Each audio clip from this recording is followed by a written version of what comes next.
Hey guys, tonight we begin with something that Western civilization has romanticized and misunderstood in equal measure. Ancient Greece, specifically Athens in its golden age during the 5th century BCE.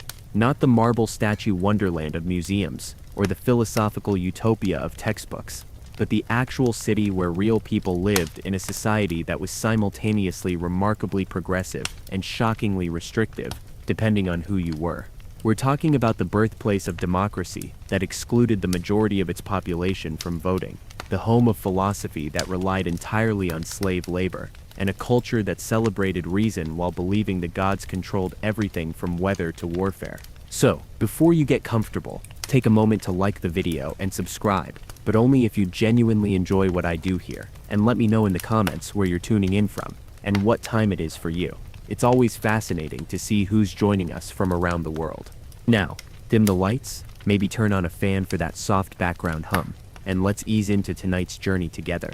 Let's start with the city itself, because Athens in the 5th century BCE was nothing like the gleaming white marble vision we imagine. Yes, there were magnificent temples, especially the Parthenon perched atop the Acropolis, dominating the skyline, but the city sprawling below was cramped, dirty, and chaotic in ways that would shock anyone expecting ancient elegance. Most buildings were mud brick, wood, and stone, not marble. Streets were narrow, irregular, and unpaved, turning to mud when it rained. The city had no real urban planning. Buildings were added organically over centuries, creating a maze of alleys and dead ends. Athens proper had perhaps 40,000 citizens in its golden age, but the total population, including women, children, medics, foreign residents, and slaves, was maybe 250,000 near 300,000. This was concentrated in a relatively small area, creating density and all the problems that come with it: waste disposal, water supply, disease, fire risk, and constant noise. If you were an average Athenian citizen, not wealthy but free and male, you lived in a modest house in one of the neighborhoods surrounding the Agora and Acropolis. These houses, oikoi, were simple structures built around a central courtyard. The courtyard, the aulus, open to the sky and served as the heart of domestic life. Here, the household drew water from a well or cistern, cooked over an open hearth, and conducted much of daily business. Rooms opened off the courtyard. The andron, the men's dining room, was often the finest room, where the head of household entertained male guests at symposia, drinking parties that were crucial social events. This room might have decorated floors, painted walls, and couches for reclining during meals. The gynaekinion, women's quarters, was usually upstairs or in the back of the house, separated from male spaces. This wasn't quite the oppressive harem of Orientalist fantasy, but women of respectable families were expected to remain largely within domestic spaces, not wandering the streets. Most houses were small, maybe 4 to 6 rooms total, plus the courtyard. Furniture was minimal beds or couches for sleeping and dining, a few chairs and stools, storage chests for clothes and valuables, maybe a table. The wealthy might have more elaborate furnishings, inlaid woods, cushions, decorative pottery, but even the rich lived relatively simply by modern standards. Privacy was minimal and not particularly valued. Families lived communally. Slaves, and most households had at least one or two, lived in the same spaces, sleeping in corners or small side rooms. The idea of personal private space, your own room where you could be alone, didn't really exist for most people. Life was collective, conducted in view of family and household members. Water was a constant concern. Athens had no aqueduct system like Rome would later build. Water came from wells, cisterns collecting rainwater, and public fountains fed by springs. Women and slaves carried water in large clay vessels, hydriae, designed with 3 handles for easier carrying. This was heavy, exhausting work, and water was used carefully. Bathing wasn't the daily ritual it is now, more like a weekly or occasional practice, unless you were wealthy enough to visit bathhouses. Waste disposal was primitive. Human waste went into chamber pots that were emptied into cesspits in courtyards, or into the streets. There was no sewage system in the modern sense. The smell must have been considerable, especially in summer. Dead animals, food scraps, broken pottery, all ended up in streets or dumped outside city walls. Athens was probably quite unpleasant to modern noses, a mix of cooking smells, human and animal waste, unwashed bodies, and smoke from fires. Disease was endemic. Typhoid, dysentery, and various fevers circulated constantly. The plague that struck Athens during the Peloponnesian War, probably typhus or typhoid, though the exact disease is debated, killed perhaps a quarter of the population, including Pericles, Athens' greatest leader. Life expectancy was low, perhaps 35 years on average, though those who survived childhood could live into their 60s or 70s. Let's talk about food, because it dominated much of life. The Greek diet was based on the Mediterranean triad: grain, olive oil, and wine. Barley was the main grain, made into porridge or flat bread. Wheat was more expensive and used for better quality bread. Olive oil provided fat and flavor, used in cooking and as a condiment. Wine was consumed at every meal, always diluted with water, because drinking it straight was considered barbarish and dangerous. The breakfast, ariston, was minimal, just bread dipped in wine. Lunch, also light, might be bread, olives, cheese, maybe some fish. The main meal, datenon, came in the evening. For most people, this meant porridge or bread with vegetables. Onions, garlic, cabbage, lentils, beans. Fish was eaten when available and affordable, usually small fish or cheaper varieties. Meat was rare, a luxury for special occasions or religious festivals when animals were sacrificed and the meat distributed. The wealthy ate much better. They could afford meat more regularly. Fine fish like tuna or eel, expensive imported foods, and elaborate preparations. But even rich Athenians ate simply by modern standards. The variety we take for granted, foods from across the world available year-round, was unimaginable. You ate what was locally available in season, preserved foods outside of season, and considered yourself fortunate if you never went hungry. Cooking was done by women and slaves over open hearths in the courtyard. Smoke ventilation was poor, another reason kitchens were outside or semi-outside. Cooking vessels were clay pots, some quite sophisticated with different shapes for different purposes. Amphorae for storage, craters for mixing wine and water, kylixes for drinking, and various pots for cooking. The symposium, the male drinking party, was central to elite social life, but alien to modern sensibilities. After dinner, wives and daughters withdrew, and men reclined on couches in the andron. Slaves brought wine in craters, mixing it with water.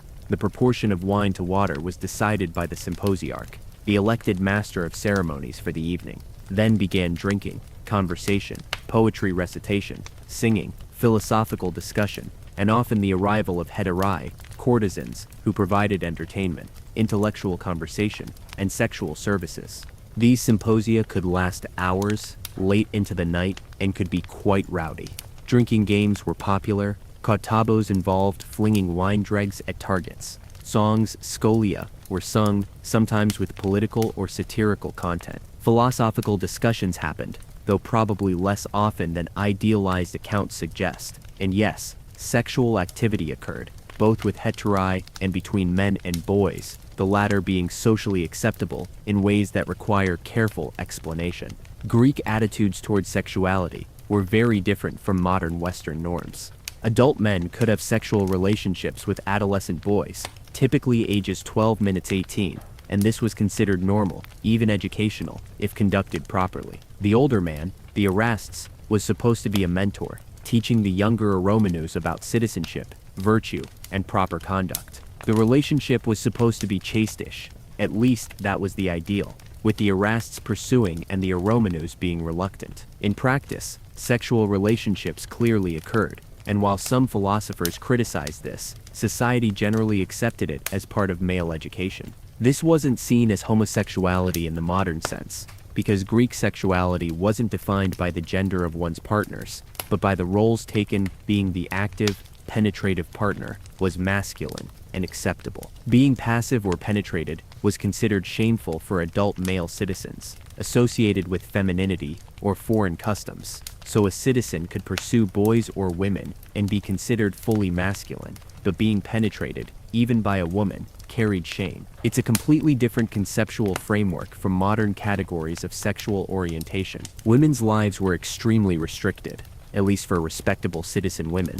They lived largely indoors, managing households, supervising slaves, raising children, and producing textiles. Weaving was endless work. Every piece of cloth was handmade, and women spent enormous time spinning wool, weaving fabric, and making clothing for their families. This wasn't just domestic drudgery. Fine weaving was a valued skill and products could be quite beautiful. Women could not participate in politics, could not vote in the assembly, could not serve on juries, and could not own significant property independently. They were under the guardianship of their closest male relative, father before marriage, husband after, or adult son, if widowed. Legal transactions required male representation. A woman's primary value was childbearing, producing legitimate heirs who would be citizens. Marriage was arranged by families, usually when girls were teenagers, 14 buddies 16 years old, marrying men in their late 20s or 30s. The bride brought a dowry, and the marriage created alliances between families. Love was nice if it happened, but wasn't the point. Women were expected to be chaste before marriage, and faithful after. Men faced no such restrictions, and commonly had relationships with slaves, prostitutes, or hetairai. Divorce was possible, but initiated by men or by a woman's male guardian, rarely by the woman herself. If divorced, women returned to their families with their dowries, losing daily contact with their children who remained with the father. Widowhood was difficult. Young widows often remarried quickly, arranged by male relatives, while older widows might manage households with their adult sons. Not all women lived such restricted lives. Poor women worked outside the home by necessity, selling in markets, working as nurses or midwives, doing whatever labor they could find. Medics, foreign women, had more freedom since they weren't subject to the same respectability standards as citizen women. And hetairai, the educated courtesans, lived independently, owned property, attended symposia, and had intellectual and sexual freedom impossible for respectable women, though they were also socially marginal and vulnerable. Slaves were everywhere in Athens, doing much of the physical labor that made the city function. Perhaps a third of the population was enslaved, maybe 80,000 minus 100,000 people. They weren't a single class but varied enormously in their circumstances. Household slaves might live relatively well, working as cooks, cleaners, childminders, and craftsmen. Skilled slaves worked as artisans, sometimes living separately and paying their owners a portion of earnings, effectively running businesses. But other slaves worked in horrific conditions. The silver mines at Laurion, which funded Athens' naval power and prosperity, were hell on earth. Slaves worked in cramped, dangerous tunnels, chained, beaten, and worked to death. Life expectancy in the mines was maybe a few years. These slaves were property with no rights, and their suffering was accepted as necessary for Athens' wealth and power. Manumission, being freed, happened but wasn't common or easy. Owners could free slaves in their wills as rewards for exceptional service, or slaves could purchase freedom if they accumulated money, though this was difficult. Freed slaves became medics, not citizens, and still occupied a marginal social position. Education was for elite boys only. Girls were educated at home by mothers. Boys from wealthy families attended schools, learning reading, writing, arithmetic, music, and athletics. Reading and writing involved memorizing Homer's epics, the Iliad and Odyssey, which were foundational texts for Greek culture and morality. Music meant playing the lyre and singing, considered essential for cultured men. Athletics, gymnastic training at Palastrae, developed physical fitness and competitive spirit. Higher education was informal. Young men attached themselves to philosophers or sophists, teachers who charged fees to teach rhetoric, philosophy, and debate. This was crucial for political careers, since success in Athens required ability to speak persuasively in the assembly and law courts. The agora, the marketplace and civic center, was the heart of Athenian public life. It was a large open space, surrounded by stoas, covered colonnades, where merchants set up shops, philosophers taught, and citizens gathered. You could buy almost anything in the agora: food, pottery, tools, clothes, slaves, luxuries imported from across the Mediterranean. Prices were negotiated, haggling was expected, and the whole scene was chaotic and loud. But the agora wasn't just commercial, it was political and social space. Men gathered to discuss politics, hear news, conduct business, and network. The law courts were here, as were altars and statues. Notices were posted on public boards. It was where citizens practiced democracy, arguing, debating, and making the decisions that governed Athens. That democracy deserves discussion because it's simultaneously inspiring and deeply limited. Athens was a direct democracy. Citizens voted directly on laws and policies rather than electing representatives. Any citizen could speak in the assembly, propose laws, and participate in governance. This was revolutionary and unprecedented. But citizen was narrowly defined. You had to be a free adult male born to Athenian parents on both sides. This excluded women, slaves, medics, and anyone of mixed parentage. Of the 250,000, Nea's 300,000 people in Attica, only about 30,000, Nea's 40,000, were citizens with political rights. Democracy for the few, built on the labor of the many. The assembly, ecclesia, met regularly on the Pnyx, a hill near the Acropolis. Any citizen could attend though, probably only a few thousand usually showed up. Proposals were debated, and decisions were made by vote, usually a show of hands. Important officials were chosen by lot, essentially random selection, based on the belief that any citizen could hold office and that elections would favor the wealthy and well-connected. Jury service was also by lot. Into large juries. Sometimes hundreds of citizens heard legal cases. There were no judges or lawyers in the modern sense. Plaintiffs and defendants represented themselves, delivering speeches they often had written by professionals, but memorized and delivered personally. Juries voted immediately after hearing both sides, and majority ruled. This meant legal outcomes could be unpredictable and swayed by rhetorical skill rather than legal merit. Athenian democracy was messy, emotional, and occasionally made terrible decisions, like executing generals after a victorious battle because of technical failures, or sentencing Socrates to death for impiety and corrupting youth. But it also empowered ordinary citizens in ways no other ancient society did, created remarkable political engagement, and produced extraordinary cultural achievements. The Athenian navy was fundamental to the city's power and democracy. The trireme, the primary warship, required 170 rowers, citizens from the lowest property classes who couldn't afford hoplite armor. This gave poor citizens political leverage. Athens needed them for naval power, so their votes mattered. This naval democracy contrasted with land-based aristocratic states like Sparta. Military service was expected of citizens. Wealthy men served as cavalry, the elite, or hoplites, heavy infantry. Poorer citizens rode in the navy. Athens fought constantly throughout the 5th century BCE against Persia, against rival Greek cities, against revolting allies. Military service was dangerous, but also defined citizenship. You were Athenian partly through fighting for Athens. Religion permeated daily life, but wasn't like modern religion. Greeks were polytheistic, worshipping many gods. Zeus ruled Olympus. Athena protected Athens. Poseidon controlled the seas. Apollo inspired art and prophecy, and dozens of other gods and goddesses had domains and cults. Religion was transactional. You made offerings and performed rituals to gain divine favor, not because of theological belief in the modern sense. Every household had altars to various gods. Hestia, goddess of the hearth, was honored at every meal. Hermes protected doorways. Zeus Hercaeus watched over the household. Daily life involved small rituals, pouring libations of wine, burning incense, saying prayers before undertaking anything important. Public religion involved festivals and sacrifices. The Panathenea, honoring Athena, featured a grand procession, athletic competitions, and the sacrifice of hundreds of cattle. The meat was distributed to citizens, providing rare opportunity to eat beef. The city Dionysia, honoring Dionysus, featured dramatic competitions where playwrights presented tragedies and comedies that we still read and perform today. These festivals weren't solemn church services, but lively community celebrations, with feasting, drinking, music, and competition. Religion was social glue binding the community together, providing shared identity and collective experiences. Temples were houses for gods, not places where congregations gathered. Only priests entered the inner chambers, where cult statues resided. Worshippers made offerings at altars outside. The Parthenon, Athens' grandest temple, housed a massive gold and ivory statue of Athena, but ordinary Athenians probably never saw it closely, glimpsing it only from the doorway during festivals.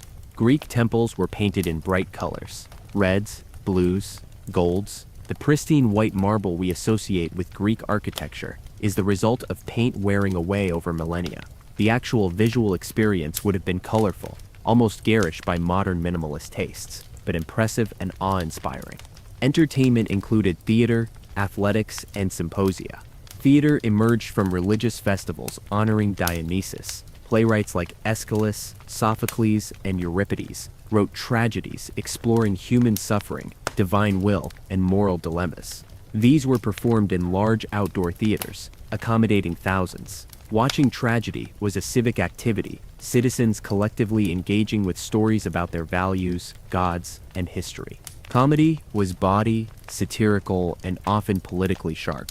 Aristophanes mocked politicians, philosophers, and social trends with crude jokes, sexual humor, and fart jokes, alongside clever wordplay.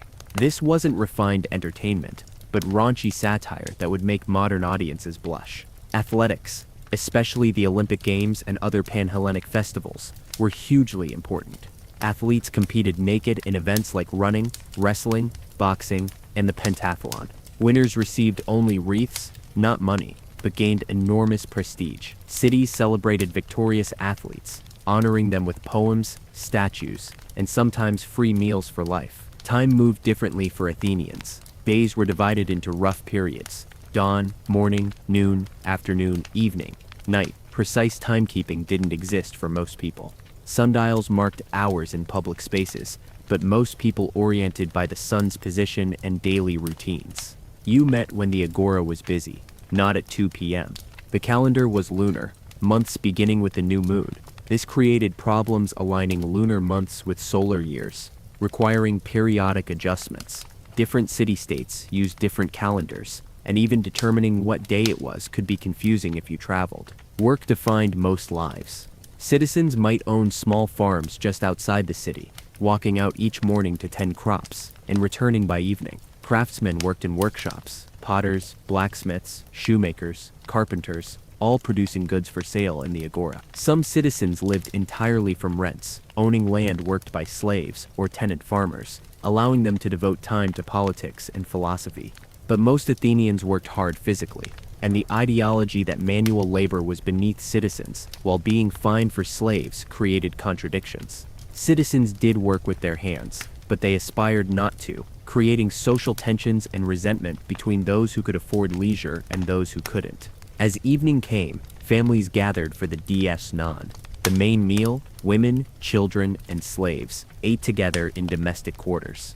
Men might eat at home or attend symposia. The day ended simply: a bit of lamp light from olive oil lamps, if you could afford it, maybe some conversation or storytelling, then sleep on simple beds or mattresses stuffed with straw or wool. Nights in Athens were dark, genuinely dark in ways modern people rarely experience. Streets had no lighting. Going out after dark was done with torches or lamps and was dangerous due to crime. Most people stayed home, and the city quieted, except for occasional sounds: dogs barking, voices from late symposia, the watchman making rounds.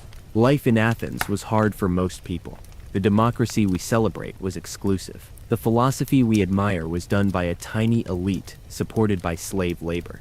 The magnificent art was funded by imperialism and silver mines, where slaves died in darkness. It's complicated, neither pure paradise nor pure oppression, but a complex society where remarkable achievements coexisted with profound injustice.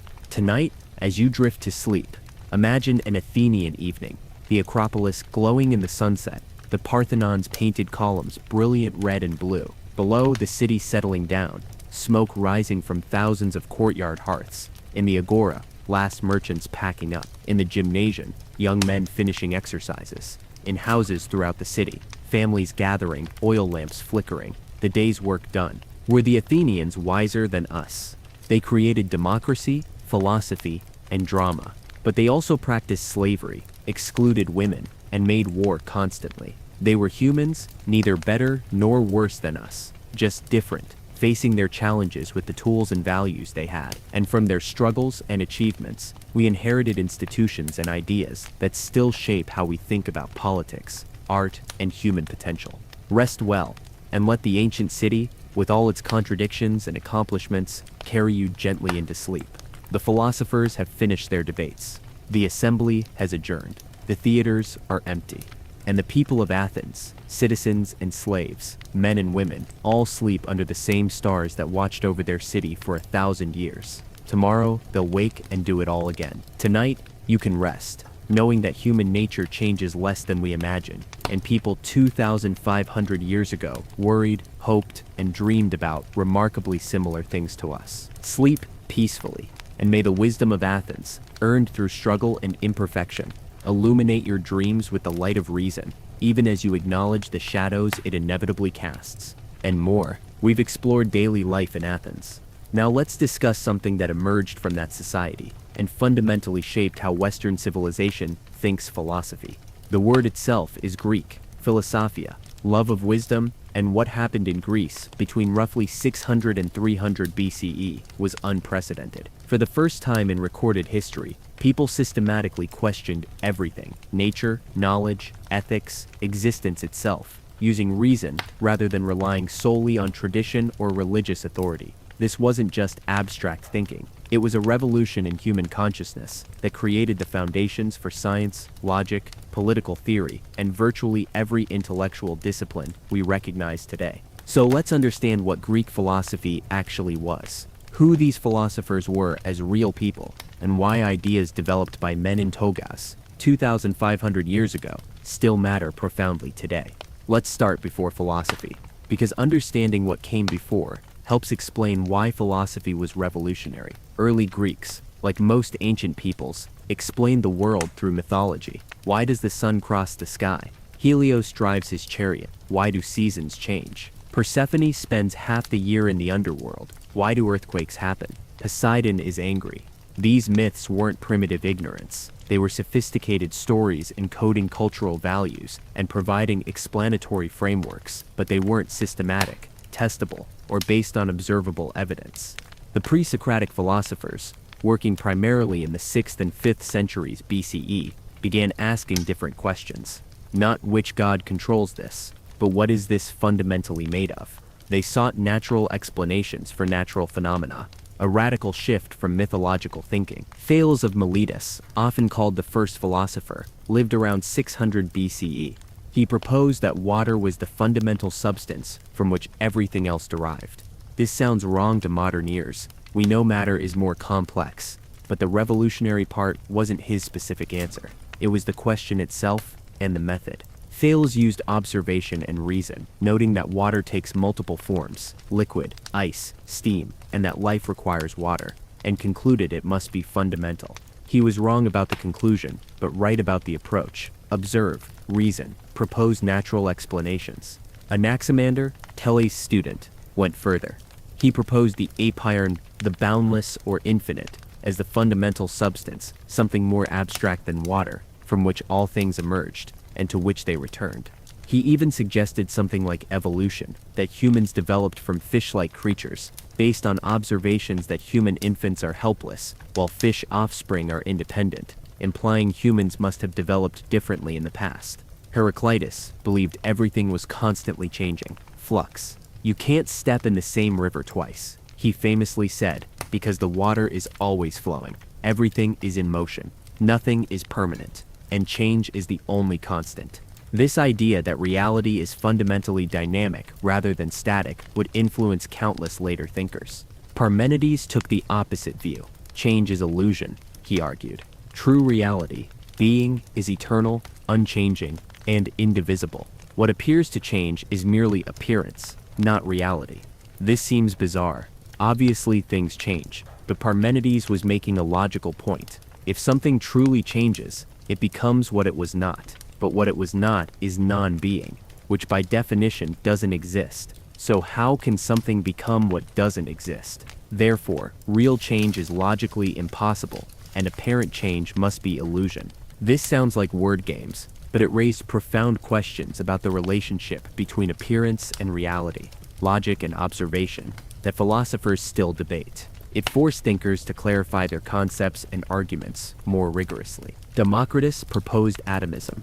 Everything is made of tiny, indivisible particles, atoms, moving through void. Different combinations and arrangements of atoms create different substances. This was remarkably close to modern atomic theory, though reached through philosophical reasoning rather than experimental science. Democritus had no microscopes or labs, just logic and observation, yet he proposed something fundamentally correct about nature's structure. These pre-Socratics established philosophy's key move. Replace supernatural explanations with natural ones, use reason and observation, and don't accept traditional answers just because they're traditional. This was intellectually liberating and socially dangerous. If old explanations could be questioned, what else could be? Religion? Law? Morality? Social hierarchy? Philosophy opened doors that couldn't be closed. Then came the sophists, traveling teachers in the 5th century BCE who taught rhetoric, argumentation, and debate for fees.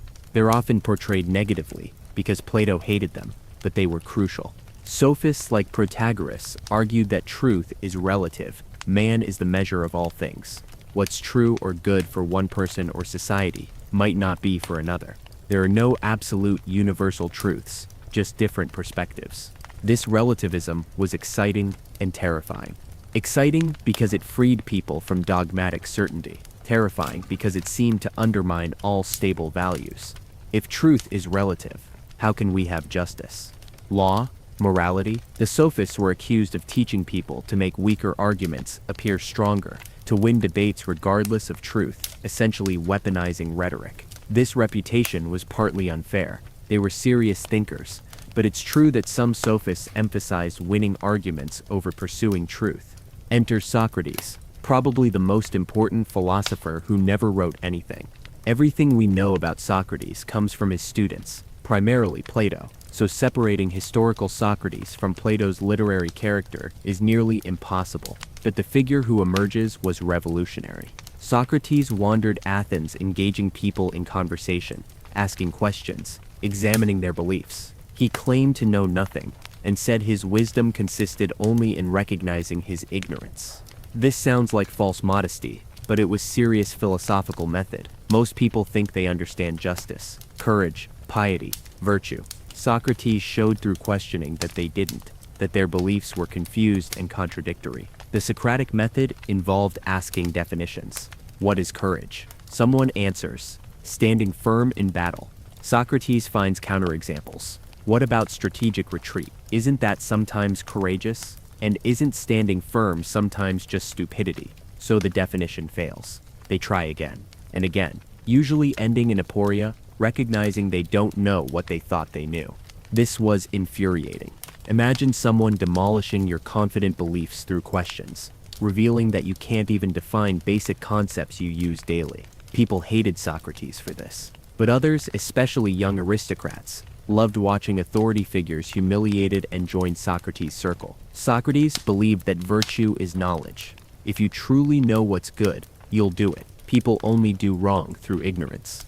This seems naive. People knowingly do wrong all the time. But Socrates had a deeper point. If you really genuinely understood the full implications of your actions, including effects on your soul and long-term happiness, you wouldn't choose evil. Wrongdoing comes from defective understanding, not from knowing good and choosing evil anyway. This had radical implications. It meant virtue could be taught if it's knowledge, and that no one is willingly wicked, just ignorant. It placed enormous emphasis on education and self-knowledge. The famous inscription at Delphi, "Know thyself." Socrates made this his life's work, helping people recognize their ignorance as the first step toward wisdom. Dodons eventually had enough. In 399 BCE, Socrates was tried on charges of impiety and corrupting the youth. The real reasons were probably political. He'd associated with anti-democratic aristocrats and questioned democratic values.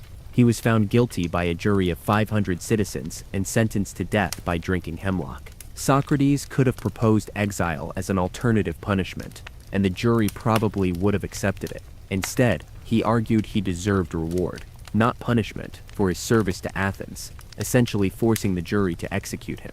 Why? Plato portrays him as principled, accepting unjust laws rather than undermining law itself, and as unafraid of death, which might free the soul from the body's prison. Socrates' execution made him a martyr for philosophy, demonstrating that pursuing truth could cost everything but was worth it. His student Plato was traumatized by his teacher's death and spent his life defending philosophy and Socrates' legacy. Plato, born around 428 BCE, to an aristocratic Athenian family, could have pursued politics, but was disgusted by democracy's execution of Socrates and turned to philosophy. He founded the academy, essentially the first university, where students studied mathematics, astronomy, and philosophy. The academy lasted over 900 years, until closed by Christian emperors in 529 CE, making it one of history's longest-lasting educational institutions. Plato wrote dialogues, philosophical conversations usually featuring Socrates.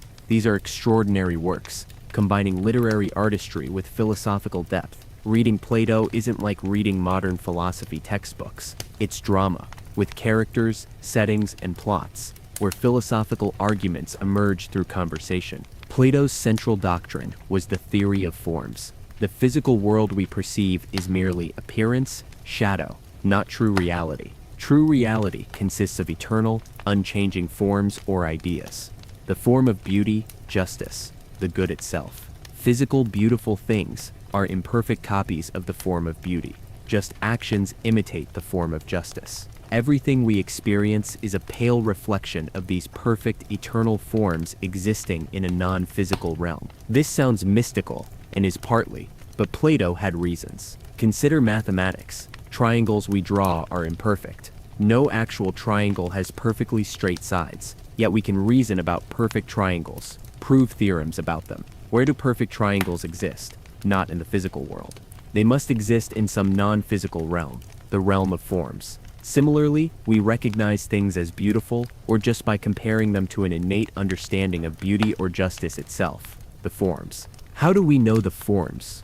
Plato believed in recollection. The soul existed before birth in the realm of forms, directly perceiving them. Birth makes us forget, but learning is actually remembering what the soul once knew. When we recognize something as beautiful, we're recollecting the form of beauty our soul knew before incarnation. This ties to Plato's belief in the soul's immortality and reincarnation. The soul is eternal and immaterial, temporarily housed in a physical body, but not essentially connected to it. Death releases the soul to be reborn in another body.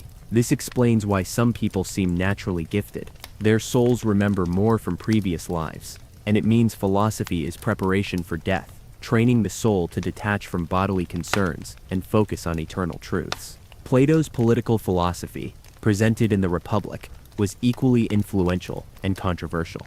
He imagined an ideal city-state ruled by philosopher kings, wise rulers who understood the forms, especially the form of the good, and governed justly. Society would be divided into three classes: rulers who loved wisdom, warriors who loved honor, and producers. Farmers, craftsmen who loved material goods. Each class had its proper role, and justice meant everyone fulfilling their role harmoniously. This sounds totalitarian, and in some ways it was. Plato advocated censorship of art and poetry that corrupted souls, state control of education, communal property for rulers, even selective breeding to improve the guardian class. He didn't trust democracy, which had killed Socrates, and believed most people were too ignorant to govern themselves wisely. Yet Plato also argued that justice in the state mirrors justice in the soul. A just person has reason ruling their spirit and appetites harmoniously. Philosophy trains reason to rule, creating just souls capable of creating just societies. This connection between personal virtue and political order, ethics and politics, would influence Western thought profoundly. Plato's greatest student was Aristotle, born 384 BCE in northern Greece. Aristotle studied at Plato's academy for 20 years, but eventually disagreed with his teacher on fundamental issues and started his own school, the Lyceum, where Plato emphasized abstract forms and devalued the physical world. Aristotle insisted that physical reality was worth studying in itself. Aristotle was history's first great systematic scientist. He studied biology, dissecting animals and classifying species. He studied physics, motion, and cosmology. He systematized logic, creating formal systems of deductive reasoning still taught today. He wrote on ethics, politics, rhetoric, poetry, and metaphysics. His works cover virtually every field of knowledge, and for nearly 2,000 years his authority was nearly unquestioned in Western and Islamic intellectual traditions. Aristotle rejected Plato's separate realm of forms. Forms exist, he argued, but in the things themselves, not in some other world. The form of a cat exists in actual cats, not in a separate realm.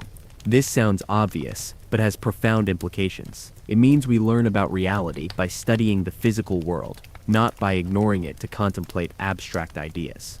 Aristotle developed a framework for understanding change and causation. Everything has four causes. Material cause, what it's made of; formal cause, what it is; efficient cause, what made it; and final cause, its purpose or end. A statue's material cause is bronze. Its formal cause is the shape. Its efficient cause is the sculptor. And its final cause is to honor a god or person. Final cause, teleology, was crucial for Aristotle. Everything has a telos, a natural end or purpose toward which it develops. An acorn's telos is to become an oak tree. A knife's telos is to cut. Understanding something means understanding its purpose. This teleological thinking dominated science until the scientific revolution, when mechanistic explanations replaced purposes with causes. Aristotle's ethics centered on eudaimonia, usually translated as happiness, but better understood as flourishing or living well. Humans flourish by exercising their distinctive capacities, especially reason, in accordance with virtue. Virtue is a mean between extremes. Courage is between cowardice and recklessness. Generosity between stinginess and wastefulness. Achieving virtue requires practice, habituation, and practical wisdom to judge the right action in specific circumstances. This meant ethics wasn't about following rules, but developing good character through practice. You become courageous by acting courageously, just by acting justly. Virtue is a skill learned through repetition, like playing an instrument, and the goal isn't to maximize pleasure or follow divine commands, but to fulfill your nature, to become an excellent human being. Aristotle's politics built on his ethics. Humans are political animals, naturally suited for life in city-states. The good life requires participating in political community, deliberating about justice and the common good. Aristotle preferred mixed constitutions, combining elements of monarchy, aristocracy, and democracy, avoiding the excesses of each. He defended slavery and the subordination of women, believing some people were naturally suited to be ruled rather than rule. Views that were typical of his time but profoundly wrong and harmful. After Aristotle, philosophy diversified into schools offering different approaches to living well. The Hellenistic period, after Alexander the Great's conquests, saw Greek culture spread across the Mediterranean and Middle East, and philosophy adapted to new, larger, more cosmopolitan contexts. The Cynics, like Diogenes, rejected social conventions entirely. Diogenes lived in a barrel, owned nothing, and behaved outrageously, masturbating in public and insulting Alexander the Great to his face. This wasn't madness, but philosophy in action. Cynics believed happiness came from living naturally, according to nature, not social conventions. Wealth, status, reputation, all were irrelevant. Only virtue mattered, and virtue meant living simply, honestly, and shamelessly. The Stoics, founded by Zeno, taught that virtue is sufficient for happiness. External goods, health, wealth, reputation, don't matter. What matters is your inner state, your intentions, and character. You can't control whether you're healthy or wealthy, but you can control how you respond to circumstances. By accepting fate and controlling only your reactions, you achieve tranquility. Stoicism became enormously popular, especially among Romans. Marcus Aurelius, Roman emperor, was a practicing Stoic who wrote Meditations, personal reflections on staying virtuous amid power and stress. Epictetus, a former slave, taught that freedom comes from recognizing what's within your control and accepting what isn't. This practical philosophy of resilience and inner freedom resonated across social classes and still influences self-help and cognitive therapy today. The Epicureans, following Epicurus, argued that pleasure is the highest good, but not simple hedonism. Epicurus distinguished between kinetic pleasures, active enjoyments like eating or sex, and katastematic pleasures, the peaceful absence of pain and disturbance, ataraxia. The highest pleasure is ataraxia, achieved by living simply, avoiding political involvement and anxiety-inducing desires, cultivating friendships, and studying philosophy to understand nature and eliminate fear of gods and death. Epicurus was a materialist who adopted atomism. Everything, including the soul, is material atoms. Death is simply dissolution. Atoms scatter. Consciousness ends. There's nothing to fear because there's no afterlife. The gods exist, but are too perfect and distant to care about humans. Understanding this frees you from religious fear and anxiety, allowing tranquil happiness. The skeptics questioned whether we could know anything certain. Every argument has a counter-argument. Senses are unreliable. Reason leads to contradictions. So suspend judgment, neither affirming nor denying, and you'll achieve tranquility by not worrying about truth. This sounds defeatist, but skeptics argued that dogmatic certainty causes anxiety and conflict. By acknowledging uncertainty, you become more open, tolerant, and peaceful. These Hellenistic schools offered philosophies of life, practical wisdom for achieving happiness in uncertain, often chaotic times. They weren't abstract metaphysics, but guides to living well, psychology and ethics combined. Their influence lasted centuries, and many ideas, Stoic resilience, Epicurean moderation, skeptical open-mindedness, remain valuable today. Now, why does any of this matter 2,500 years later? Because Greek philosophers established the foundations of rational inquiry. They showed that reason could investigate nature, ethics, politics, and existence without relying solely on tradition or authority. They created logic, the formal study of valid reasoning. They asked fundamental questions that every generation must reconsider. What is justice? What is good? How should we live? What can we know? Science emerged from Greek natural philosophy. When Thales sought natural explanations for natural phenomena, he began the process that eventually became empirical science. Aristotle's systematic observation and classification were proto-scientific methods. Greek mathematics, especially Euclidean geometry, established deductive reasoning that influenced all subsequent mathematics and logic. Political philosophy began with Greek attempts to understand justice, law, and governance. Plato's Republic, Aristotle's Politics, debates about democracy versus aristocracy, all established frameworks still used to analyze and critique political systems. Modern democracies don't copy Athens directly, but they engage with questions Athens first systematized. Ethics, the philosophical study of right and wrong, good and bad, was largely Greek invention. Virtue ethics, consequentialism, and deontology, the major modern ethical frameworks, all have roots in Greek philosophy. Understanding what makes life worth living, what obligations we have to each other, how to be good people, these Greek questions remain our questions. Logic and critical thinking, essential tools in every field from law to science to everyday reasoning, were formalized by Greeks, especially Aristotle. The ability to construct valid arguments, identify fallacies, and reason clearly is Greek heritage. Greek philosophy also showed that pursuing truth and wisdom is inherently valuable, even when difficult or dangerous. Socrates died rather than stop philosophizing. Countless thinkers since have been inspired by his example to speak truth to power, question authority, and pursue understanding regardless of cost. But we should also recognize Greek philosophy's limitations and failures. It was produced by a small elite, mostly wealthy men, with leisure for abstract thought, because slaves performed physical labor. This isn't incidental. The philosophy itself sometimes justified the social structures that oppressed women, slaves, and non-Greeks. Greek philosophers were brilliant, but also sometimes deeply wrong. Aristotle's physics was incorrect, his biology flawed, his defense of slavery indefensible. Plato's political philosophy verges on totalitarianism. Greek philosophy often elevated reason over emotion in ways that devalued important aspects of human experience. And Greek thought was just one tradition. Chinese, Indian, African, and indigenous American philosophies developed sophisticated ideas about reality, ethics, and knowledge that Western philosophy ignored for too long. Recognizing Greek philosophy's importance doesn't mean dismissing other traditions. Still, the Greek achievement was remarkable. In a few centuries, in a small region, through conversation, debate, and writing, a handful of thinkers established intellectual traditions that shaped civilizations for millennia. They showed that humans could think systematically about fundamental questions, that reason could illuminate reality, and that wisdom was worth pursuing for its own sake. As you drift towards sleep tonight, imagine sitting in the Athenian agora, listening to Socrates question a confident politician, watching the politician's certainty crumble as Socrates reveals contradictions in his beliefs.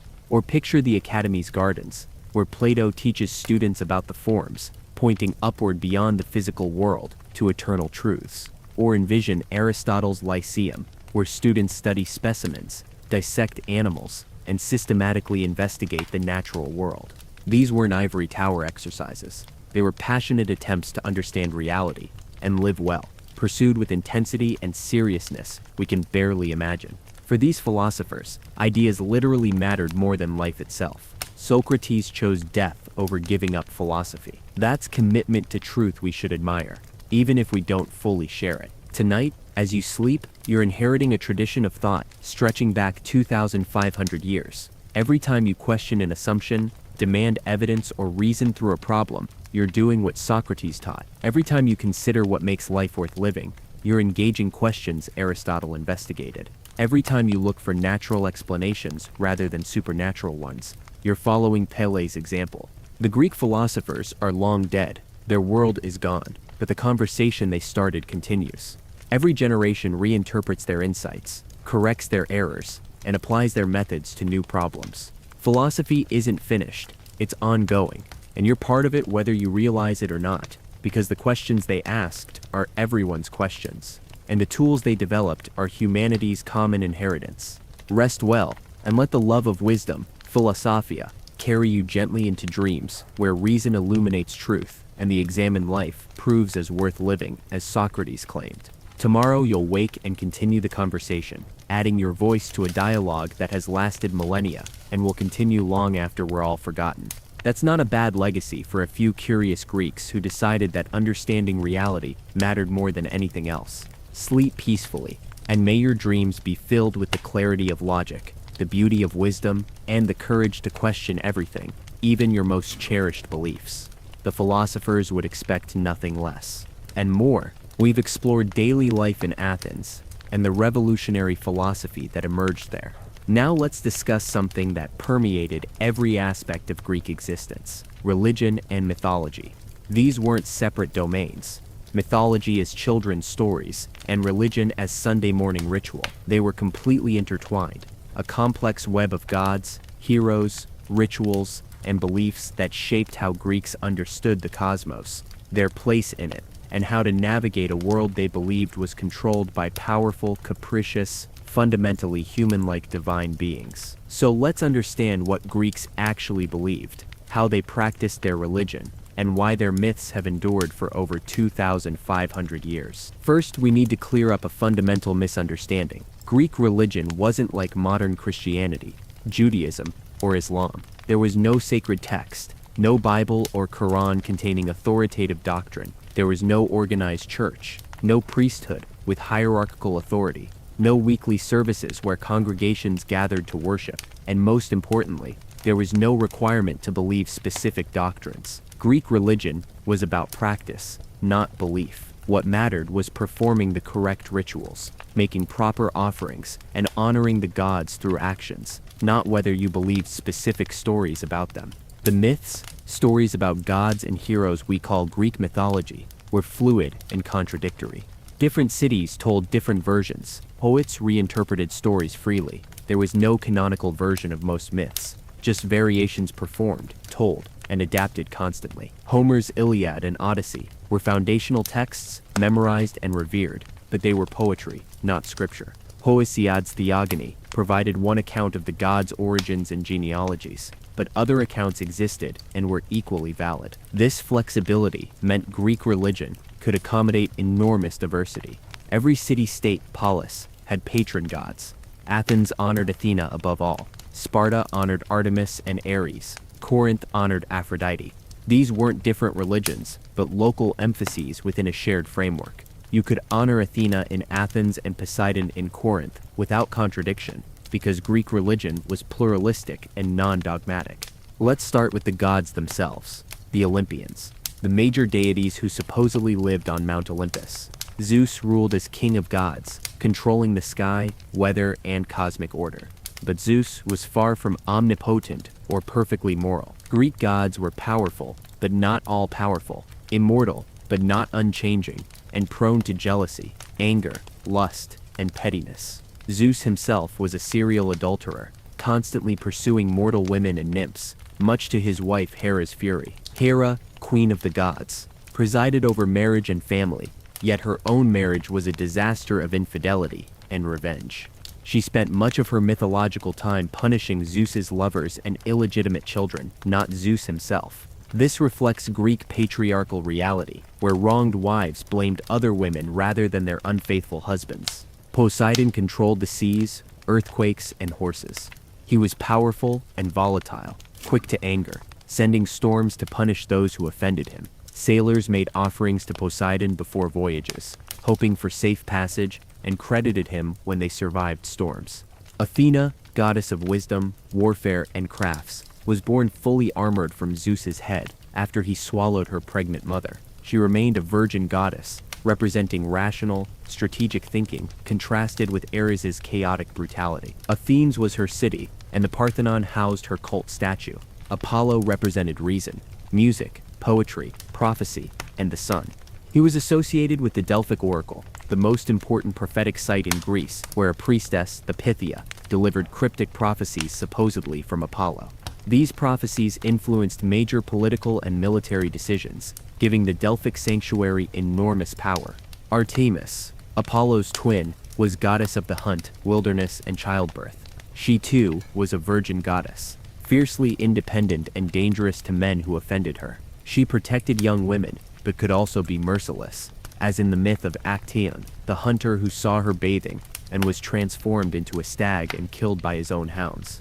Aphrodite, goddess of love, beauty, and sexuality, was born from the sea foam created when Kronos castrated his father Uranus and threw the severed genitals into the ocean. Her myths are filled with affairs, both divine and mortal, and she could inspire both passionate love and destructive obsession. The Trojan War supposedly started because of her promise to Paris that he'd win Helen, the most beautiful woman in the world, if he chose Aphrodite as the fairest goddess.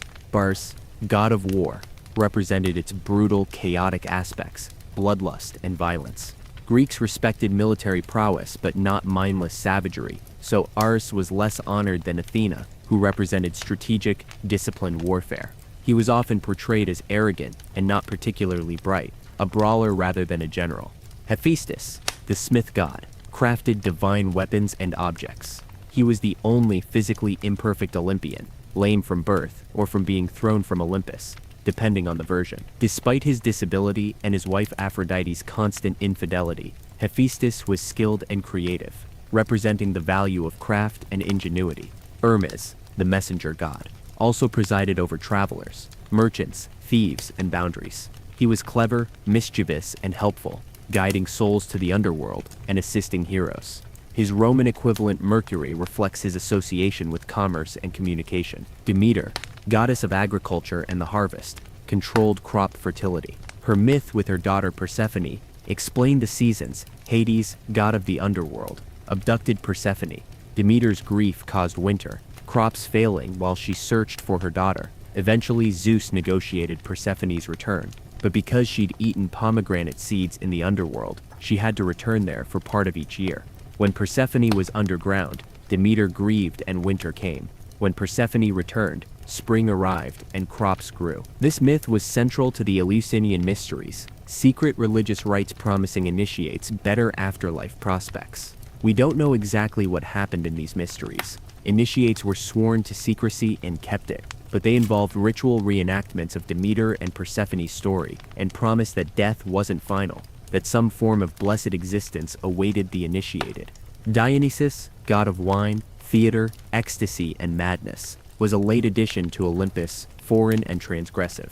His worship involved wine consumption, ecstatic dancing, and breaking social boundaries. The Dionysian festivals included theatrical performances, tragedies, and comedies, making Dionysus patron of drama.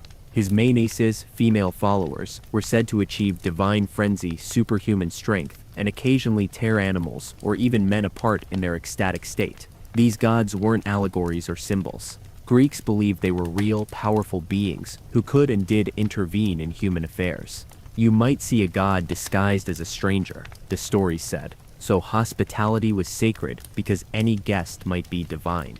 Gods rewarded piety and punished hubris, arrogance, and overstepping human bounds. But gods weren't all good or all-knowing. They had favorites and enemies, made mistakes, and could be manipulated through proper offerings or clever words. This meant humans had agency. You couldn't control the gods, but you could influence them through sacrifice, prayer, and proper ritual behavior. Animal sacrifice was central to Greek religion. At festivals and before important events, animals, cattle, sheep, goats, pigs, were ritually slaughtered at altars. The process followed strict protocol. The animal was led to the altar, water sprinkled on its head to make it seem to nod consent. The throat was cut, blood poured onto the altar for the gods. Thigh bones wrapped in fat were burned, the smoke rising to please the gods. The rest of the meat was cooked and eaten by participants. This wasn't wasteful. Sacrifice provided one of the few occasions when ordinary people ate meat. It was simultaneously religious ritual and communal feast, honoring gods while feeding the community. The gods received the inedible parts, bones, and fat. Humans received the meat. This division was explained mythologically. Prometheus tricked Zeus into accepting the worst portion, establishing the pattern forever. Libations, pouring wine or oil onto the ground or altar, were even more common. You poured libations before drinking, eating, beginning voyages, making agreements. It took seconds, but acknowledged divine presence and sought divine favor. Prayer accompanied offerings. Greeks prayed standing, arms raised, addressing gods respectfully but directly. Prayers were often transactional. If you grant me this, I'll sacrifice that. There was no expectation that gods would answer prayers unconditionally. You negotiated, offering something valuable in exchange for divine assistance. Temples were gods' houses, not places where congregations gathered. Only priests entered the inner chamber, the naos, where the cult statue resided. Worshippers made offerings at altars outside, participated in processions, and attended festivals, but they didn't go to temple on Sabbath for services. Temples were architectural statements and treasuries as much as religious sites. Oracles provided divine communication. The most famous was Delphi, where the Pythia, Apollo's priestess, delivered prophecies. Individuals, cities, and kings consulted the oracle on major decisions. Should we go to war, found a colony, change laws? The Pythia entered a trance, possibly inhaling vapors from a chasm below the temple, and spoke Apollo's words. These were often cryptic, requiring interpretation. Famous examples of Delphic ambiguity include Croesus, the wealthy Lydian king, asking if he should attack Persia. The oracle said, "If you attack, you will destroy a great empire." Encouraged, Croesus attacked and was defeated. The destroyed empire was his own. This wasn't divine deception, but typically Delphic, technically true, but misleadingly phrased. Perhaps this ambiguity was deliberate, allowing the oracle to maintain authority regardless of outcome. Other oracles existed, at Dodona, where Zeus spoke through rustling oak leaves, at Trophonius, where consultants descended into underground chambers for terrifying prophetic experiences, and various hero shrines, where the dead supposedly communicated. Divination wasn't confined to official oracles. People interpreted bird flights, animal entrails, dreams, and random events as divine signs. Heroes were another category of supernatural beings, mortals who achieved extraordinary deeds and were worshipped after death. Heracles, Theseus, Achilles, Perseus, Jason, these mythological figures had cult sites where people made offerings and sought their assistance. Heroes were more accessible than gods, having been human themselves, and their tombs were powerful sacred sites. The hero cult blurred boundaries between mortal and divine. Exceptional humans could become divine or divine adjacent through their deeds. This validated human achievement and suggested that mortality didn't mean insignificance. Heroes proved humans could matter, could accomplish things that echoed through eternity. Greek mythology is filled with their stories. Perseus slaying Medusa, using her severed head as a weapon. Dulcis navigating the labyrinth to kill the Minotaur. Jason leading the Argonauts to steal the Golden Fleece. Heracles performing 12 labors, from slaying the Nemean lion to capturing Cerberus from the underworld. These weren't random adventures, but stories encoding values and anxieties. Heroes faced monsters, symbolic of chaotic nature or foreign threats. They established cities, bringing civilization to wilderness. They often suffered for hubris, overconfidence, or defying gods, and they exhibited ardii, excellence, the Greek ideal of achieving greatness through courage, skill, and cunning. The Trojan War, described in Homer's Iliad, was central to Greek identity, whether historically real or mythological. It represented Greeks uniting against an Asian enemy, establishing the cultural boundary between Greek and barbarian. The war's heroes, Achilles, Hector, Odysseus, embodied different virtues and flaws. Achilles was the greatest warrior, nearly invincible, but consumed by rage and pride. Hector was loyal and brave, defending his city knowing he'd lose. Odysseus was clever and adaptable, surviving through cunning when strength failed. The Odyssey, describing Odysseus's 10-year journey home after Troy, became the archetypal adventure story. Odysseus faced the Cyclops, the Sirens, Scylla, and Charybdis, endured Calypso's captivity, and finally returned home to reclaim his wife and kingdom. His journey represented the hero's struggle to return to civilization and identity after war's chaos. Greek mythology also grappled with fundamental questions about justice, fate, and divine morality. The Oresteia trilogy by Aeschylus tells of Agamemnon's return from Troy, his murder by his wife Clytemnestra, her murder by their son Orestes, and Orestes' trial for matricide. It explores cycles of revenge, the transition from blood feuds to legal justice, and whether humans or gods determine fate. Prometheus' story addressed rebellion against divine tyranny. Prometheus stole fire from the gods and gave it to humans, enabling civilization, but angering Zeus. As punishment, Zeus chained Prometheus to a rock where an eagle ate his liver daily, which regenerated each night, eternal torture for helping humanity. Prometheus represented the ambiguous gift of knowledge and technology, empowering but also dangerous, and the price of defying authority, even unjust authority. The concept of hubris, excessive pride that invites divine punishment, runs through mythology. Niobe boasted of her many children, claiming superiority to Leto, who only had two, Apollo and Artemis. Leto's children killed all of Niobe's children, and Niobe turned to stone, eternally weeping. Arachne claimed to weave better than Athena. Athena transformed her into a spider, doomed to weave forever. These stories warned against arrogance and overstepping human bounds. Fate, Moira, was another crucial concept. Even gods were subject to fate.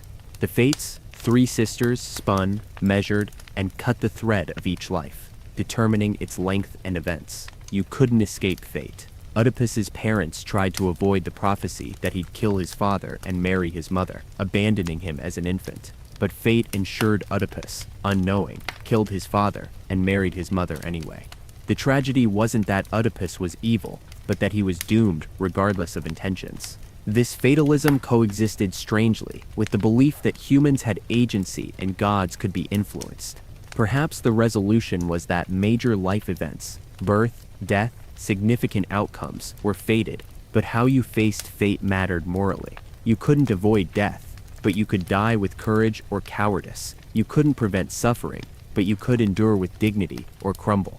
Afterlife beliefs were vague and varied. The dominant view was that souls went to Hades, the underworld, a shadowy, joyless realm, where everyone, good and bad, existed as shades, weak echoes of their living selves.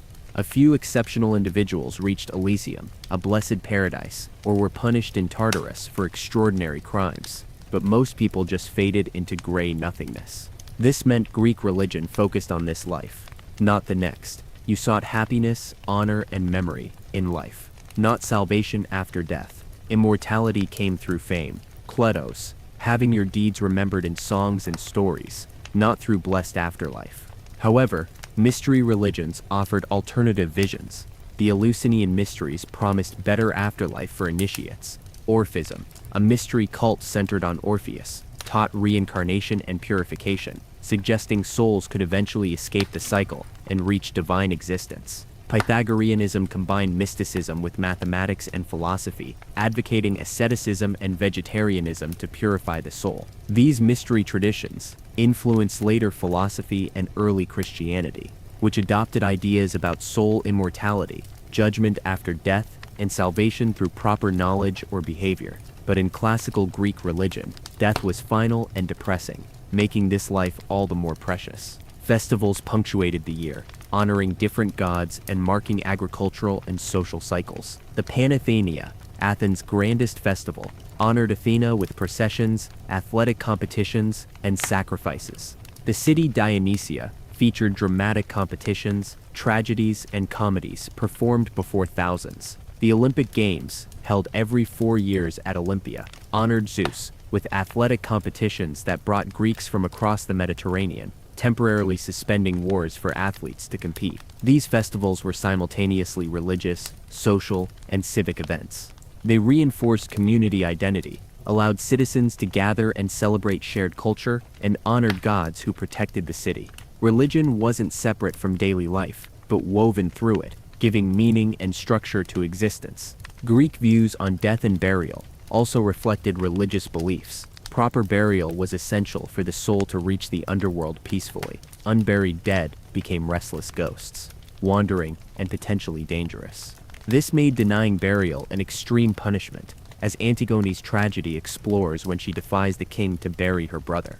Burial customs varied, but typically involved washing and anointing the body, placing a coin in the mouth to pay Charon, the ferryman who transported souls across the river Styx, and burying or cremating with personal items. Wealthy individuals had elaborate tombs, the poor simple burials, but everyone deserved burial rites. Mourning involved public displays of grief, especially by women who wailed, tore their clothes, and cut their hair. Excessive mourning could be criticized. Laws limited mourning periods, but some display was expected and honored the dead. The Greeks had no concept of religious conversion. You were Greek through birth, language, and culture, which included honoring Greek gods. But you could also honor foreign gods without contradiction. As Greeks encountered other cultures, they often identified foreign deities with Greek equivalents. The Egyptian Isis with Demeter, the Persian Mithras with Apollo, creating religious syncretism. This openness had limits. Impiety asebedia meant disrespecting the gods through sacrilege or public denial of their existence. Socrates was executed partly for asebedia, allegedly introducing new gods and not believing in traditional ones, but this was rare. Most Greeks practiced their religion without legal compulsion or theological inquisition. Why did Greek religion work this way? Partly because Greek city-states were politically independent, each developing religious practices locally. Partly because Greeks valued pluralism and debate in philosophy and politics, which extended to religion. And partly because religion without dogma is flexible, absorbing new ideas and practices without requiring orthodoxy. This made Greek religion adaptable and long-lasting. It survived for over 1,000 years, from archaic Greece through the Hellenistic and Roman periods, until Christianity replaced it in the 4th–5th centuries CE. Even then, Greek myths persisted, transformed into Christian allegory or secular literature, surviving to influence Renaissance art, Romantic poetry, and modern popular culture. Why do Greek myths endure? Partly because they're great stories, dramatic, emotionally resonant, archetypal, but also because they explore timeless human concerns: love and jealousy, ambition and hubris, fate and free will, justice and revenge. The gods and heroes are flawed, relatable, not remote moral paragons, but characters with desires, fears, and mistakes. Greek mythology also provides a rich symbolic language. We still reference Pandora's box, Achilles' heel, the Midas touch, Herculean tasks. These myths encode psychological insights that Freud and Jung recognized, naming the Oedipus complex after Oedipus, identifying archetypes in Greek myths. And Greek art brought mythology to life in ways that influenced Western art forever. Sculptures of gods and heroes established ideals of beauty and proportion, still referenced. Pottery painted with mythological scenes adorned daily objects, making myth visible and present. Theater transformed myth into dramatic performance, where audiences experienced stories emotionally, not just intellectually. As you drift to sleep tonight, imagine an Athenian festival. The Panathenea procession winds through the city, citizens in their finest clothing, musicians playing, animals garlanded for sacrifice. The procession climbs the Acropolis to present Athena with a new peplos, a ceremonial robe woven by Athenian women. The goddess's statue in the Parthenon receives offerings. Then sacrifices begin, dozens of cattle slaughtered, meat distributed, and the city feasts. In the evening, the symposium continues the celebration. Men recline on couches, discussing the day's events, reciting poetry about gods and heroes, drinking wine mixed with water. Someone recites Homer, the familiar words connecting everyone to shared stories and values. The gods feel present, honored by the day's rituals, pleased by human devotion. Were the gods real? The Greeks believed so, and that belief shaped their world. Whether we believe doesn't diminish the power of the myths and the religious system they supported. Greek religion gave meaning to life, explained suffering, provided community identity, and created some of humanity's greatest art and literature. Tonight, as you sleep, you're the inheritor of these stories. The gods and heroes aren't worshipped anymore. Their temples are ruins. Their sacrifices ceased millennia ago. But the myths survive, retold and reimagined endlessly, because they capture something essential about human experience: our capacity for both greatness and failure, our longing for meaning in an often incomprehensible cosmos, and our need for stories that connect us to something larger than ourselves. Rest well, and may the gods, if they exist, look favorably upon your dreams. And if they don't exist, may the stories of gods and heroes inspire you nonetheless, as they've inspired countless generations before you to live courageously, seek excellence, and remember that mortal life, finite and fragile, is made meaningful precisely because it doesn't last forever. The Greeks understood this, and in understanding it, created a culture that has lasted far longer than any of them could have imagined. Sleep peacefully, and let the myths carry you gently through the night toward morning, where the real world awaits. Neither as simple as the gods would have it, nor as hopeless as the underworld promises, but human, challenging, and yours to navigate with whatever wisdom the Greeks and their gods might offer. And more. We've explored Athenian democracy, Greek philosophy, and the mythology that shaped their worldview. Now let's discuss something that defined Greek history and created one of history's most fascinating contrasts: the rivalry between Athens and Sparta, two city-states with completely opposite values, social structures, and ways of life. This wasn't just political competition. It was a civilizational clash between democracy and oligarchy, culture and militarism, openness and isolation. And it culminated in the Peloponnesian War, a devastating conflict that destroyed Athens' golden age and fundamentally changed the Greek world. So let's understand who the Spartans really were, how they were so different from Athens, and why their conflict was probably inevitable. Let's start with Sparta, because it's the more alien of the two. A society so unusual that even other Greeks found it bizarre. Sparta, or Lacedaemon, was located in the Peloponnese, southern Greece, in the region of Laconia.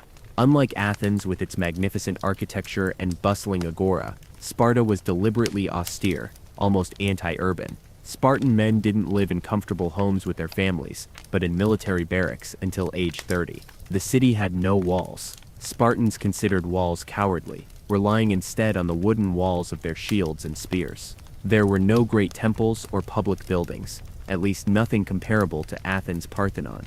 Sparta was a military camp that happened to be a city-state. Why? Because Sparta's entire society was organized around one goal: producing the perfect warriors.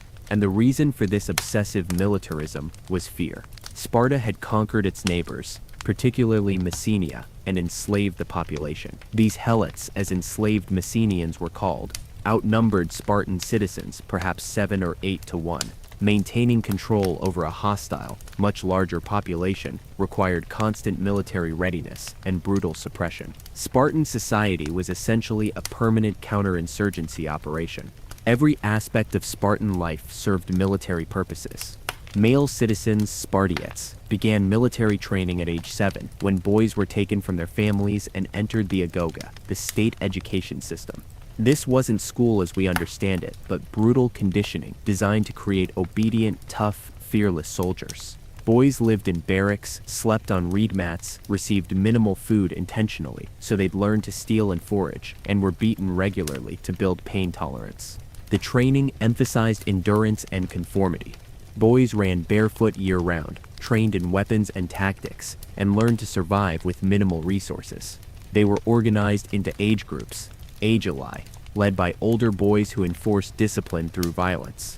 The entire system was designed to break individuality and create collective identity. You weren't an individual. You were Spartan. At age 20, if a young man survived the agoge, he became a full warrior and joined a syssitia, a mess group of about 15 men who ate together daily. These syssitia were crucial to Spartan military cohesion. You fought alongside the men you dined with, creating bonds stronger than family. In fact, Spartan society deliberately weakened family bonds to strengthen military ones. Marriage was allowed at age 30, but even then, Spartan men continued living in barracks, visiting their wives secretly at night. Children were raised by the state more than by parents. This wasn't cruelty, but deliberate policy. Loyalty to Sparta had to exceed loyalty to family. Spartan women had more freedom and power than women anywhere else in Greece, which shocked other Greeks, because men lived in barracks. Women managed households and property. They exercised publicly, competing in athletics, which was scandalous to Athenians who kept women indoors. Spartan women were educated, could own and inherit property, and had significant social influence. The saying was that Spartan men ruled the world, but Spartan women ruled Spartan men. Why this freedom? Pragmatism. Sparta needed women to be strong and healthy, to bear strong children. Weak women produced weak sons, unacceptable for a military state. So women exercised, ate well, and were educated enough to manage estates, while men were at war or training. This wasn't feminism, but militaristic logic applied consistently. Spartan culture valued brevity and toughness in speech and behavior. The term laconic, meaning concise to the point of rudeness, comes from Laconia. Famous examples include Philip of Macedon sending a message, "If I invade Laconia, I will destroy Sparta." Sparta's reply, "If, that's it. One word, maximum contempt, 0 wasted words." Another story. A Spartan mother handed her son his shield as he left for battle, saying, "Come back with this or on it," meaning return victorious or dead, carried on your shield. Cowardice was unthinkable, worse than death. Spartans who survived defeat were shamed, sometimes exiled, occasionally executed. The Helots made this system possible. They farmed Spartan land, providing food for citizens who didn't work, couldn't engage in commerce or crafts. Those were considered corrupting, but only trained for war. Helots were treated brutally. The Cryptia, a secret police of young Spartans, hunted and killed Helots periodically, both to suppress potential rebellion and as training for young warriors. This state-sanctioned terrorism kept Helots terrified and provided Spartans practice in killing. Helots had no rights, were beaten regularly, and lived in constant fear. Some historians consider Spartan helotry worse than Athenian slavery, because Helots were an entire conquered people, not individuals enslaved through war or debt. They maintained cultural identity as Messenians, remembering their freedom and hating their oppressors, making them dangerous and requiring brutal suppression. This system was stable but rigid. Sparta couldn't expand significantly, because more territory meant more helots to control, spreading military forces too thin. Spartan citizenship was limited to those born to Spartan parents and raised in the Agoge. Numbers declined over time due to warfare, earthquakes, and the fact that only males who contributed to their succession remained full citizens. By the 4th century BCE, Spartan citizens numbered perhaps only 1,000 men's 2,000, down from maybe 8,000 men's 10,000 in their prime. Sparta's military was legendary. The phalanx, the Greek heavy infantry formation, reached its apex in Spartan hands.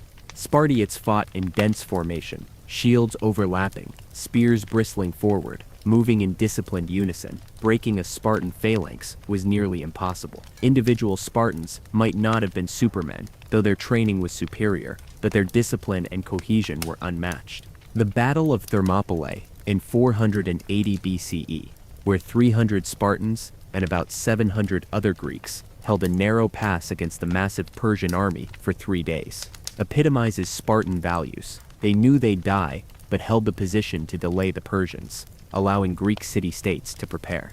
When told the Persian arrows would blot out the sun, a Spartan supposedly replied, "Then we'll fight in the shade." Laconic bravery, accepting death without complaint. When the Persians finally outflanked them via a mountain path, the other Greeks retreated, but the Spartans and Thespians stayed, fighting to the death. This wasn't suicide, but duty. Spartan law forbade retreat. The epitaph supposedly inscribed at Thermopylae reads, "Go tell the Spartans, stranger passing by, that here, obedient to their laws, we lie." This discipline made Sparta the dominant land power in Greece for centuries. Other Greeks feared Spartan soldiers, but Sparta's dominance came at enormous cost. Cultural stagnation, economic backwardness, and a society so rigid it couldn't adapt to changing circumstances. Now contrast this with Athens, which we've already discussed, but let's highlight the differences. Athens was democratic, chaotic, commercial, creative, open. Sparta was oligarchic, ordered, military, conservative, closed. Athens valued speech, debate, philosophy, art. Sparta valued silence, obedience, training, discipline. Athenian boys learned poetry, music, rhetoric. Spartan boys learned to kill. Athens built the Parthenon, created drama, produced philosophers. Sparta produced nothing culturally significant. No great buildings, no philosophy, no literature. They left almost no written records because they considered writing unnecessary. Oral tradition and action mattered, not words on paper. Economically, Athens was a trading empire. Merchants brought goods from across the Mediterranean. Craftsmen produced pottery and goods for export. Silver mines at Laurion funded the navy. Sparta forbade foreign trade, used iron bars instead of coins to prevent wealth accumulation, and relied entirely on helot agriculture. Spartans couldn't own gold or silver, couldn't engage in business, couldn't travel freely. This prevented corruption, but also innovation and growth. These opposite systems coexisted uneasily for decades. Athens led the Delian League, an alliance of Greek city-states formed to defend against Persia, but gradually transformed into an Athenian empire. Athens collected tribute, enforced compliance militarily, and spread democracy to member states. This made Athens wealthy and powerful, but also resented. Sparta led the Peloponnesian League, allied city-states in southern Greece. Unlike Athens' empire, this was a looser alliance, where members kept autonomy, but contributed military forces when Sparta called. Sparta positioned itself as the defender of Greek freedom against Athenian imperialism, which was ironic given Sparta's oppression of Helots and allies, but effective propaganda. Tensions escalated throughout the 5th century. Athens and Sparta had cooperated against Persia, but afterwards their interests diverged. Athens built walls connecting the city to its port, Piraeus, meaning it could withstand siege indefinitely as long as its navy controlled the sea. Sparta saw this as threatening. Several small conflicts erupted, were settled, but the underlying rivalry remained. The trigger for full-scale war came in 431 BCE, when Corinth, Sparta's powerful ally, clashed with Athens over conflicts involving Corinth's colonies. Sparta demanded Athens back down. Athens refused. Both sides had alliances across Greece. War became inevitable. The Peloponnesian War lasted 27 years, from 431 to 404 BCE, and devastated Greece. Thucydides, the Athenian general and historian, chronicled it in his History of the Peloponnesian War, one of the greatest works of history ever written. Thucydides analyzed the war's causes, strategies, and human impact with remarkable objectivity and insight. The war's first phase saw Spartan armies invade Attica annually, devastating farmland, but Athens withdrew behind its walls, supplied by sea, refusing to fight on land where Sparta was superior. Athenian strategy, devised by Pericles, relied on naval power to raid Spartan territory while avoiding land battle. This frustrated Spartans who wanted a decisive hoplite battle but couldn't force Athens to fight. Then disaster struck Athens.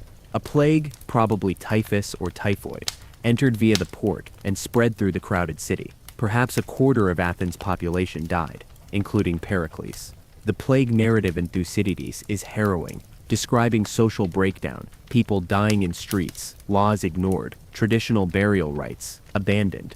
The plague weakened Athens militarily and psychologically. Still, Athens adapted. It won several naval victories, established bases on Spartan territory, and even captured Spartan soldiers on Sphacteria Island, a humiliation that terrified Sparta. Spartans negotiated peace. The Peace of Nicias in 421 BCE, essentially a draw with both sides exhausted. But the peace didn't last. Ambitious Athenian politicians, especially Alcibiades, a brilliant, charismatic, and deeply flawed leader, pushed for aggressive expansion. Athens launched the Sicilian expedition in 415 BCE, a massive campaign to conquer Syracuse, the most powerful Greek city in Sicily. This was strategic overreach of breathtaking arrogance. The expedition was a catastrophe. After 2 years of siege, the Athenian army and navy were destroyed. Thousands of Athenians died or were enslaved in Syracusan quarries. This was Athens' worst defeat, comparable to Sparta's Thermopylae, but with no glory, just disaster. Sparta, aided by Persian gold, Persia funded Sparta to weaken Athens, rebuilt its navy, and continued the war. Athens fought on for another decade, showing remarkable resilience, but was gradually worn down. The final blow came in 405 BCE at Aegospotami, where the Spartan general Lysander destroyed Athens' last fleet. Without a navy, Athens couldn't maintain its empire or import food. Starvation forced surrender in 404 BCE. The Sparta's victory was total. Athens' walls were demolished, its navy reduced to a handful of ships, and its democracy replaced with an oligarchy, the 30 tyrants, who ruled brutally with Spartan backing. This regime was so oppressive that Athenians soon overthrew it and restored democracy, but Athens never regained its empire or former power. The war destroyed Greece. Thousands died, cities were devastated, economies ruined. Sparta emerged victorious, but was corrupted by power and Persian gold, abandoning traditional austerity. Within decades, Sparta faced revolts, defeat by Thebes at Leuctra in 371 BCE, where Theban tactics shattered the legendary Spartan phalanx and terminal decline. Neither Athens nor Sparta recovered their former greatness. Both were eventually conquered by Philip of Macedon and his son Alexander the Great, who unified Greece under Macedonian hegemony. The Peloponnesian War was a Greek civil war that weakened Greece so much it became vulnerable to external conquest. Greek warfare more broadly was a fascinating combination of ritualized and brutal. Hoplite battles, the standard form, involved heavy infantry, hoplites, fighting in phalanx formation. Each hoplite carried a large round shield, aspis, a spear, dory, and a short sword, ithos. Armor included a bronze helmet, breastplate, and greaves protecting the shins. Hoplites were citizen soldiers, men wealthy enough to afford armor. Fighting for your city was both duty and privilege. Battles were usually brief, a few hours at most. Phalanxes advanced toward each other, clashed, and pushed. The side that broke and ran lost. Pursuit was limited, so casualties were often relatively light, at least by ancient standards, maybe 5 to 15% of the losing side killed. This was ritualized warfare with unwritten rules. Battles happened by mutual agreement on open ground. Truce collected the dead for burial. Victors erected trophies marking the battlefield. There was a seasonal campaign season, spring and summer, when farmers could leave fields. But this changed during the Peloponnesian War. Sieges became common, cities were destroyed, entire populations enslaved or massacred. The Athenian massacre of Melos's male population and enslavement of women and children in 416 BCE shocked even Greeks accustomed to war. Total war replaced limited conflict, and Thucydides noted how war brutalized society, eroding moral restraints. Athenian naval warfare was equally important.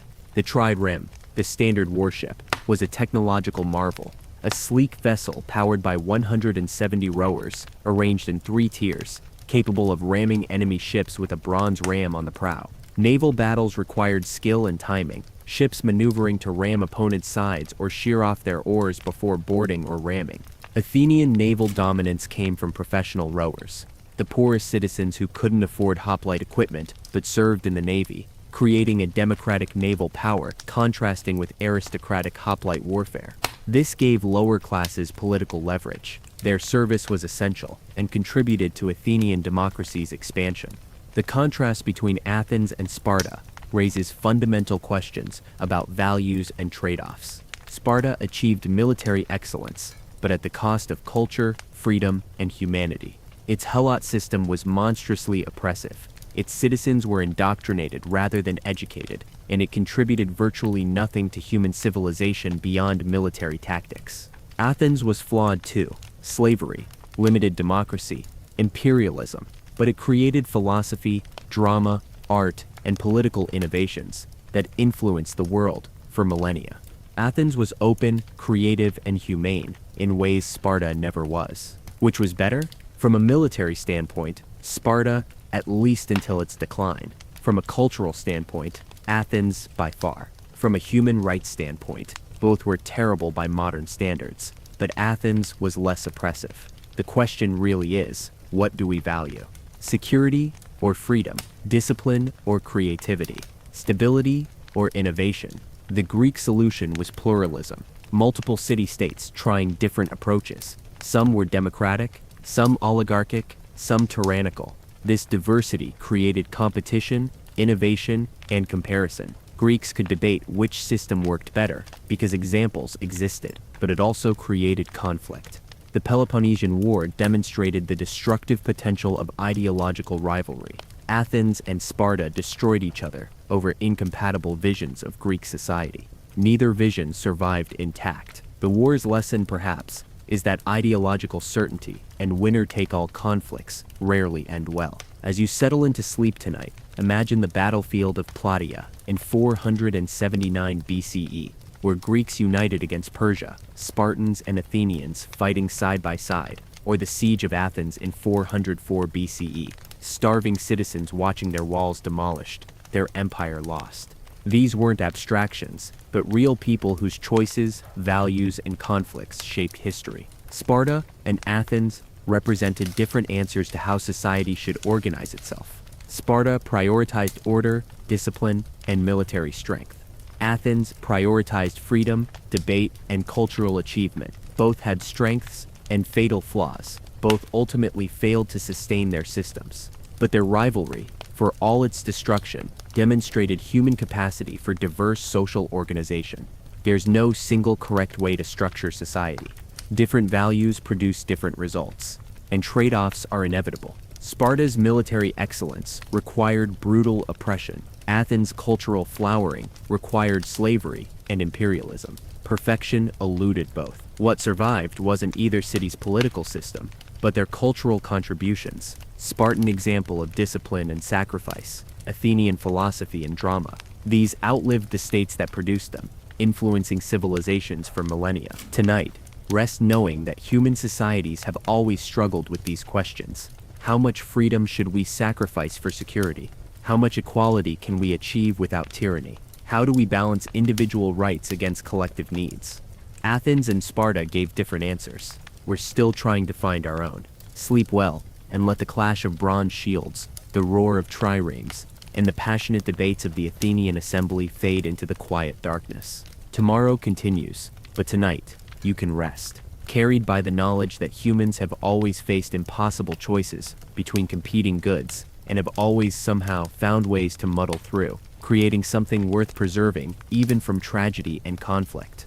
The Greek world fell, but Greek ideas survived. Sparta is ruins, Athens is ruins, but what they represented, the eternal tension between freedom and order, creation and destruction, openness and discipline, these remain alive in every society still struggling to balance competing values and create something approaching justice. Rest peacefully, and may you dream of Greek beaches, olive groves, and distant mountains, where once, long ago, humans tried to build perfect societies and failed magnificently, leaving us their stories as both warning and inspiration.